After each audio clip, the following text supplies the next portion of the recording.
Hi guys, so the review I've got for you today is Pearl Moon by Boadicea the Victorious. So you'll notice that I have a lot of samples from Boadicea the Victorious because I really like their fragrances, which is why I go for the samples so I can try them out.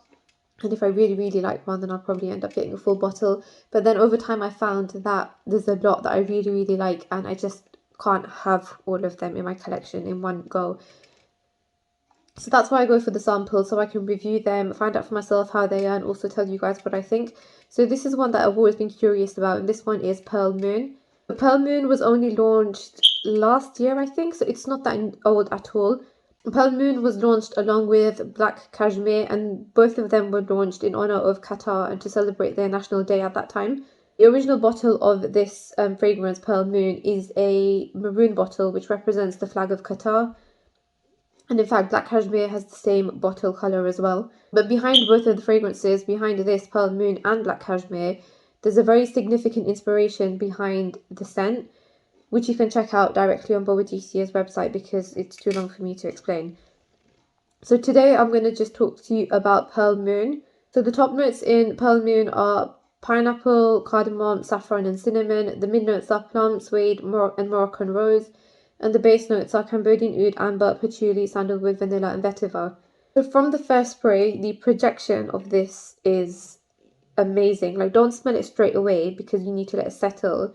But even during this time, the scent travels to your nose and it's absolutely beautiful. It's like a sweet, tropical, spicy oud scent.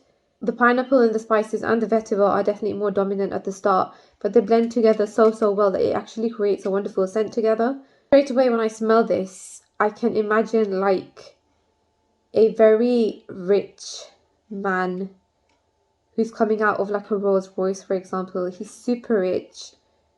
He's a very masculine man. He's not too built. He has like a model figure. And he's in a suit and he's coming out of his chauffeur-driven Rolls Royce. That's the type of fragrance this is. Like, this is, I classify this as a Harrods fragrance because it's very ultra rich and ultra luxurious, and it just straight away you'd think of like the most classiest built model looking man wearing this fragrance. On my skin though, this was a lot better than what I felt on the blotter. I do think that this is a masculine scent, however, I am comfortable wearing this fragrance. Probably if I give it like to my mum or my sister-in-law or somebody to smell, then they might say it's a man scent, and I think a lot of common people will think that it's a manly scent, but as I said, I'm quite confident to wear this and I really like the fragrance. I'm comfortable wearing it. That doesn't mean that everybody, like all the other women, will be comfortable wearing it. So definitely, if you're a woman and you like anything that I've just said, then try it out in the store before you actually purchase it. But for a man, this is absolutely beautiful and so attractive. So this actually reminds me a little bit of Blue Sapphire. But let's say Blue Sapphire is more brighter in green and this is more dark and woody. But they have like some slight similarities between them. So about 20 minutes later, you start to feel a lightly powdery rose and vanilla, and then 10 minutes later after this, the scent becomes slightly more dark, and this is where the leather starts to come out. So at this point, the tropical fruity vibes from the start have completely disappeared, and you've got like a leathery, dry amber scent with very light hints of rose and patchouli. The initial projection from this fragrance was absolutely amazing, as I said. My husband smelt it immediately as he came into the room. So the dry down of this fragrance is more of a leather, ambery, woody scent, quite smooth. On my skin, it lasted approximately 6 to 7 hours, and on my clothes, it lasted approximately 9 to 10 hours. So it did last longer on my clothes, and it was really beautiful as well on my clothes. But on my skin, it was quite average, I would say. But bear in mind that obviously I do wash my hands quite a lot during the day. If I'm like spraying the fragrance on my wrist and things like that, then you know it's gonna wash off. So on that basis, I would say it was still good. It was average, but on my clothes, it lasted a good 9 hours, and it was absolutely beautiful.